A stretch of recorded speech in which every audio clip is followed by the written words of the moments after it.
So, nagsimula ka ng bagay na gusto mong gawin sa buhay. Negosyo, trabaho, bagong kurso o hobby. Yung bagay na makapagpapasaya sa'yo. Pero pakiramdam mo, walang sumusuporta. Normal lang yan, kapatid. Hindi ka nag-iisa. Huwag ka pang hinaan ng loob dahil lang sa hindi ka nakatanggap ng approval o validation galing sa iba. Minsan nga kahit kapamilya o kaibigan mo pa, walang susuporta. Pero sinasabi ko sa'yo, kapatid, normal lang yan.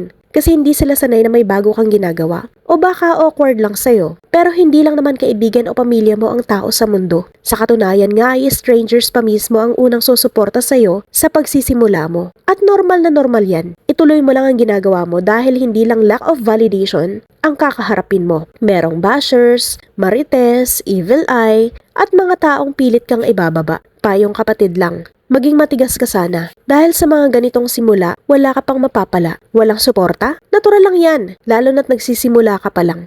Ituloy-tuloy mo lang, dahil ang pag-abot sa goal ay parang pagtatanim ng mangga. Matagal man ang resulta pero sulit naman kung mamunga. Hayaan mo, di ba dapat gano'n naman talaga? Kapag may isang bagay na gustong-gusto mong gawin, wala ka nang pakialam sa sasabihin nila. Bingi ka na sa mga komento at negatibong sasabihin ng iba. Wala ka nang ibang maririnig kundi yung lakas ng sigaw ng utak mo na dito ka sasaya. Burning desire, ika nga. Sabi sa libro ng Think and Grow Rich. Yung tipong kahit anong problema ang kaharapin mo, hindi magiging excuse yun na gawin ang bagay na gusto mong gawin. Pero kapatid, congratulations. Dahil nagsimula ka, at least nasa momentum ka na. Tandaan mo na walang tubig na kumulo sa papatay-patay na apoy. Kaya sana kahit anong mangyari ay ituloy-tuloy mo na. Dahil pag nakita mo na ang resulta, wala na silang magagawa. Nasa iyo pa rin ang huling halakhak dahil hindi ka nagpadala sa mga negatibo nila.